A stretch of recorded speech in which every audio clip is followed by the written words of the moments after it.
জামাতের যে সমস্ত লোকজনকে সে ফাঁসিতে চড়িয়েছে, কেউ বিশ্বাস করেনি যে সালাউদ্দিন কাদের চৌধুরীকে সে ফাঁসিতে চড়াবে। এই কারণ হলো সালাউদ্দিন কাদের চৌধুরীর সাথে তার একটা ব্যক্তিগত সম্পর্ক ছিল। সালাউদ্দিন কাদের চৌধুরীর সঙ্গে আমারও ব্যক্তিগত ভালো সম্পর্ক ছিল। উনি যেটা বলেছেন যে সালাউদ্দিন কাদের চৌধুরী মানে তাকে সালাউদ্দিন কাদের চৌধুরী আমাকে বলেছেন যে তার সাথে তার একটা সম্পর্ক ভাই বোনের মতো। দুনিয়া উল্টে যেতে পারে, শেখ হাসিনা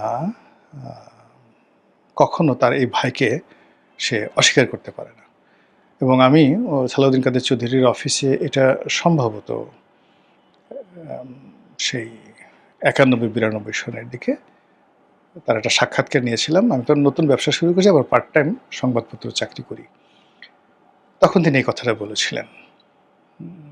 এটা চিত্র বাংলার জন্য সাক্ষাৎকার নিয়েছিলাম।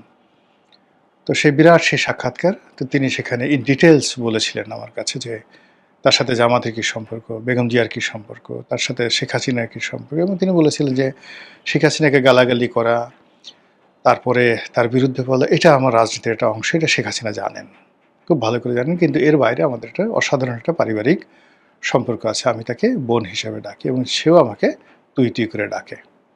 এবং সে বলল যে আমি যখন এরশাদ জামানার মন্ত্রী, তখন একদিন সে আমাকে একটা ছোটো চিঠি লিখলো যে সালাউদ্দিন রুমে চলে আয়, মানে মুড়ি বুট রেডি করা আছে।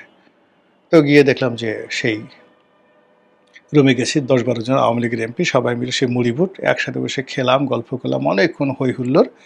এর মধ্যে কে বা কারা এরশাদকে জানিয়ে দিয়েছে যে আপনার মন্ত্রী তো শেখ হাসিনার সাথে যুক্ত হয়েছে, সেই ৮৬ পার্লামেন্টে যুক্ত হয়ে এখন কু হয়ে যাবে, আমার চাকরি যায় অবস্থা। তো এই হলো সালাউদ্দিন কাদের চৌধুরীর সাথে তার সম্পর্ক। ফলে সালাউদ্দিন কাদের চৌধুরী একেবারে ফাঁসিতে ওঠার শেষ মুহূর্ত পর্যন্ত সে বিশ্বাস করতে পারেনি যে শেখ হাসিনা আসলেই তাকে ফাঁসিতে চড়াচ্ছে। আবার আরেকজন খুব বড় নেতা, রাজনৈতিক নেতা, ২-১ দিন আগে আমাকে টেলিফোন করে বললেন যে তার নিষ্ঠুরতা, যে রনি ভাই তার যে নিষ্ঠুরতা কোন পর্যায়ে কল্পনা করতে পারবেন না। সে তার সাথে যখন ইলিয়াস আলীর ওয়াইফ তার সন্তানা দেখা করতে গেল, তখন তিনি ইলিয়াস আলীর জন্য এত কান্নাকাটি করলেন যে ইলিয়াস আলীর ওয়াইফ যে কেঁদেছে তার জন্য তার চেয়ে বেশি কেঁদেছেন শেখ হাসিনা। কিন্তু শেখ হাসিনা কিন্তু খুব ভালো করে জানতেন যে ইলিয়াস আলী কেল্লা ফতে হয়ে গেছে। তো এই হলো শেখ হাসিনার চরিত্র, এক হাতে বাঁকা বাঁশের বাঁশুরি আর এক হাতে রণতুর্য। ফলে তিনি যদি আবার ক্ষমতা আসেন আমাদের সবাইকে জেলে পাঠাবে, ওই নেতার বক্তব্য।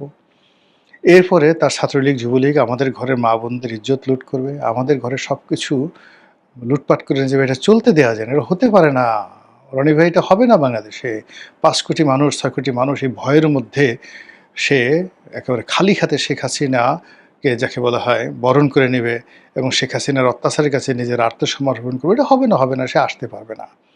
এবং এই কথা বলে সে মানে পরবর্তীতে ওই যে বললাম না, বলতে নিজের যে ভয়, সে ভয়টাকে আবার তিনি উদগীরণ করে দিলেন।